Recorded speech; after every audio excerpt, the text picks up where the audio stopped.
Look, Carolina played great. They played better than we did. You know, Hubert had them so well prepared, and they didn't play well against us the last time. And their program, like ours, is built on a lot of pride, and they showed that today in coming here and really playing just a solid 40 minutes against us. And it started with defense, but their guards, we couldn't keep them in front of us. And, Baycott has been the player of the year in our conference, and he showed that again today. They're a really good team. They're a really good team, and they played a lot better than we did today. I felt that I was worried about a few things going into the game. One, them, because they're good. But also, we had just played the 3 road games in 6 days, and we won the regular season. And that's happened, when you win. That's like, you don't just win a game, you win the culmination of a number of games. So it's an accomplishment. And then you have this game, which is like its own entity. And we were never able to move to that level. And that's on me to do that. And then, the last few days has been like so really good. And it's been like a celebration of our program. And because I'm stopping coaching, it's kind of like a celebration of me, which I don't like that, but talked about a whole bunch of things. And so, basically we're living in a penthouse the last few days, with room service and everyone saying nice things. And we didn't play hungry today. And again, I understand how this can happen. And in Carolina, they could have helped us by not being so good, but they didn't. They were that good, and even if we were ready, we may not have beaten them today because they were that good. So for that, we need to move on. Really, X and O questions are not really relevant today. Because any X and O that we did would not have, I hate to use the Navy term, but keep a ship afloat, okay? And it was, our ship was going to sink today, no matter what, X and O's. As far as afterwards, and seeing so many of my former players, it's beautiful. The honors from alumni, from our athletic department. I've forgotten what my high school number, it's been so long. Who's 44? That was you. And that was good. Obviously the best thing is to have those scholarships in our family's name. And for me to have my whole family here and, for my 10 grandkids to witness that, witness the love and that this community has given me and my family is so good. And so it's time to move on now. I want to put this away, the regular season, and then now we're in this year 0 and 0 part of the season. And we'll be that twice. We'll be that right now until next Sunday or before, and then next Sunday we'll be it again. And hopefully the lessons that we've learned from playing the 31 games, and including especially this last one, will help us in both those situations. So, any questions that you all might have? And we'll start over here on the. Go to Jeff first. Go to right there, Jeff. Mike, what were your emotions like as the kind of, I guess that, even the clock's ticking down, and what are you thinking? What's going through your head at that point? Yeah, Jeff, thank you for the question. It has been emotional, but before the game, you're thinking, and you can get a little teary-eyed, and then you say, "Whoa, I can't do that." And so then you go on the court, then you feel it. Actually, when all the players were there, it was just like, wow. It wasn't as emotional as it was great, but when I came out for the game, you're supposed to be in character. Just the music, you start crying, and then the game started, and I was crying more about how we were playing, but I thought I was good. I didn't coach well because we played so bad, but I don't think the emotion hurt that. But it's good to be emotional. Especially about good things. You can be emotional when someone is sick or dies, or in those type of situations. But if you're crying because of joy, all right, you're a pretty lucky person. And so that's where my tears were, of joy, and so now let's go. Let's get going. And but a little bit worn out. Yeah, a little bit worn out. Aaron? Mike, you mentioned you might have to have a meeting with yourself to kind of prepare yourself for the emotion of the day. Since we saw you Thursday, kind of what we were thinking? No, the meetings with myself were great, because myself listened to me. It's the meetings I had with my team that didn't work. So, no, I thought the staff and I thought we did a good job, but, we weren't able to have 2 hard days of practice. We had only one, and that's the day before a game, and just to try to get them past the fact that we won and all that, and that's on me. I should have done, and looking back, no matter what, I should have had Thursday set a tone better. Instead of trying to get past the past, I should have set a tone for the future, and that's part of leadership, where it's a choice, and if I had to do it over again, I would have made a different choice. Sound like I'm really being Catholic today. I'm going to confession here. Hopefully, don't give me big penance, all right? 3 Hail Marys. Luke? Basketball aside, was there anything about today that caught you off guard or was unexpected for you? I mean, you've been thinking about this for a couple days and longer than that now, but was there anything about it that you weren't prepared for mentally or that caught you off guard? Well, afterwards, there's, that level of work. And our fans, that's after. They all stayed. The sight of my 10 grandchildren was really, really good. And, but before that, leading up to the game, I was amazed at the number of people in Krzyzewskiville. Like the atmosphere for a whole day was incredible, just incredible. And I was hoping, because our guys walked through there and all that would, help us. But I didn't think I'd cry, but I did. And but that's all right. That's all right.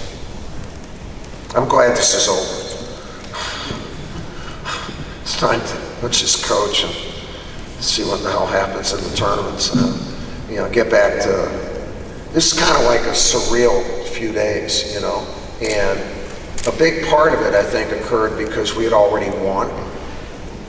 So in some respects, you don't feel the pressure of, like, we have to win that game. And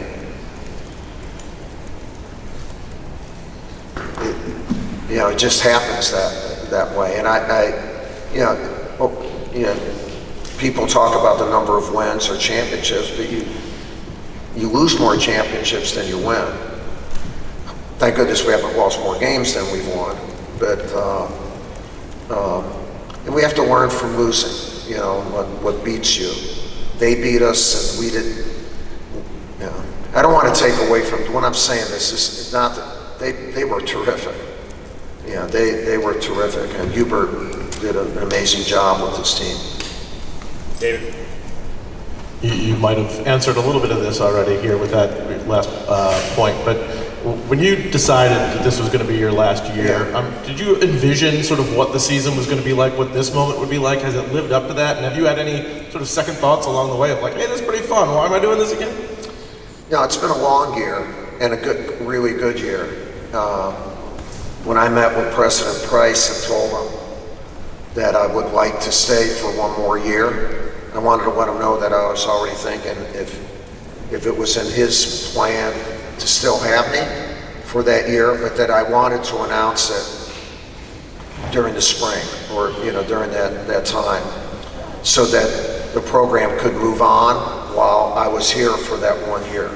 I thought that was a good way of succession, and then when they decided who they wanted as their coach, it worked out great, and I told John and guys, you guys go out and recruit all summer. I'm gonna know this team.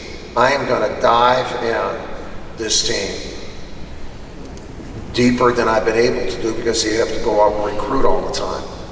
And so I know my guys, and I wanted this year, I wanted it to be a really good coaching job, not a retirement year, and to stay hungry. And I think I have, and I will until this is done. And when it's over, anyone who thinks that I'm going to hover around and do anything with the program, you're wrong. I'm ready to move, not from Durham, but I'm not now. And it won't impact how I prepare for these next few weeks. It won't. I mean, I've done this almost 50 years. I'm not going to let that happen. So I didn't know record-wise. I thought we'd be pretty good, and we have been. We've been a really good basketball team, and we got a chance. We got a chance next week, and we'll have a chance the following week, and when it's done, I'll be able to walk away and say, we did our job. Hopefully that means really a good job. But I critique myself as much as you all might at different times critique me, or which is what you should do, or praise or whatever. I critique myself harder than anybody. And we've done a good job. Now we've got to learn from this and do another good job. So, I've loved coaching. I've loved coaching. This will be, it's not my last game. This is my last game in Cameron. But it seemed like it was your last game. That's another part of it. Like, no, it's not. And so many people are saying great things about you and whatever, and you got to say, it's not over yet, and now you get a chance to say how crappy we did, which is, you're right. You're right. So you probably won't use that word. Coach, you mentioned a couple times this year the team hasn't been as hungry as they should have, or as hungry as you would have liked. Is that a lesson they needed to learn one more time? Yeah, and it's tough to find somebody who's hungry all the time. That there are only so many Kobe Bryants in the world,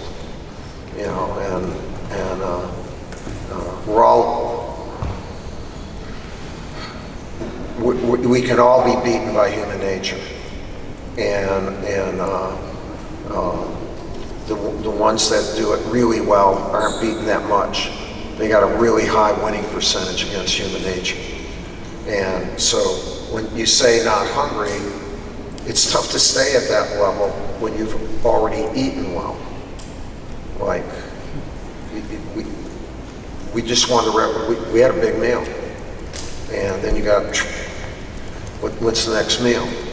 And we weren't ready for that. 3 more. We'll go Steve, then Dana, and then Jake.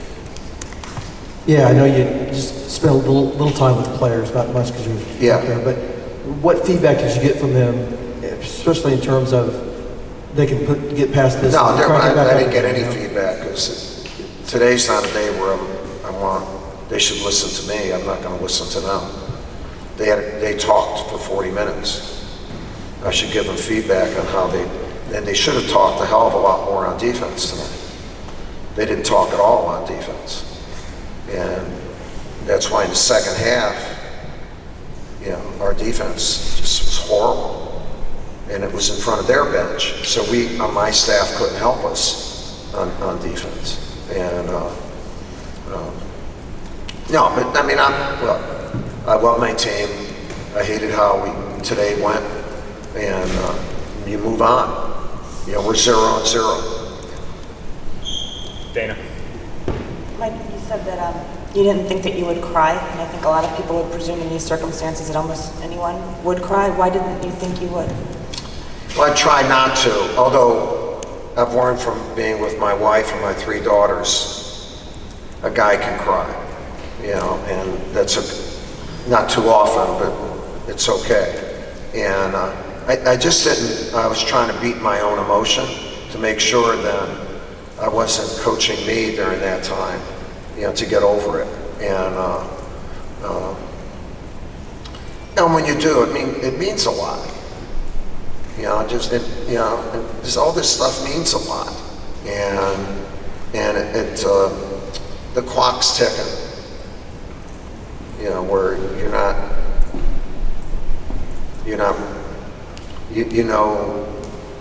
there's an ending. And today, Cameron has been such a very special place for me. And I'm disappointed I was not able to honor it today at the level that it needed to be honored. Jake. What was it like seeing, sorry, over here. I'm sorry. What was it like in the tunnel at the beginning, physically seeing so many former players coming back to town, all lined up from the locker room all the way to center court like that? Yeah, well, they're all friends, and our lives have intertwined, whether it be, it doesn't matter whether they were a walk-on or, and that doesn't even save the managers that are back.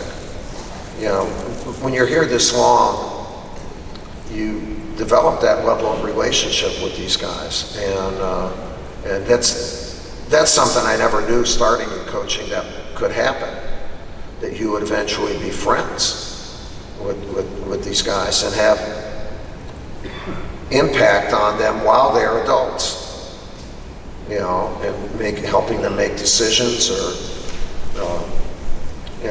that's been wonderful. That's been wonderful. So you see them and you try not to get into a story about each one. But the fact that they're all here was their way of saying, Coach, thanks. I appreciate it. I know that, and when this is done, and a lot of guys called. Luol is in Africa, Kyrie, Quinn Snyder, these guys, Mason, they got games today, Trey, and all of them. So there's been a lot going on, but it's all beautiful. It just, okay, now it's done. It's a little bit of relief. I wish it would have been done and we won.